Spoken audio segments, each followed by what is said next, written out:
ایرانی صدر Masoud Pezeshkian نے امریکی صدر کے بیان کے جواب میں واضح کیا ہے کہ تہران نے ہمیشہ مذاکرات اور معاہدوں کا خیر مقدم کیا اور کرتا رہے گا۔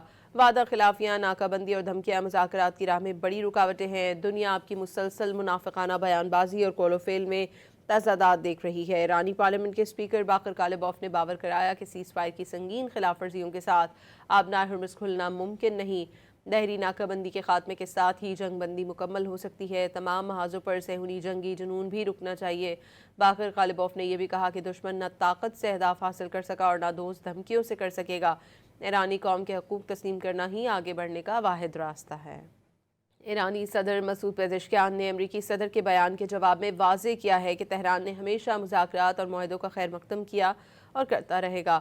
وعدہ خلافیاں، ناکہ بندی اور دھمکیاں مذاکرات کی راہ میں بڑی رکاوٹیں ہیں۔ دنیا آپ کی مسلسل منافقانہ بیان بازی اور قول و فعل میں تضادات دیکھ رہی ہے۔ ایرانی پارلیمنٹ کے اسپیکر باقر کالبوف نے باور کرایا کہ سیز فائر کی سنگین خلاف ورزیوں کے ساتھ آبنائے ہرمز کھلنا ممکن نہیں۔ دہری ناکہ بندی کے خاتمے کے ساتھ ہی جنگ بندی مکمل ہو سکتی ہے۔ تمام محاذوں پر صہیونی جنگی جنون بھی رکنا چاہیے۔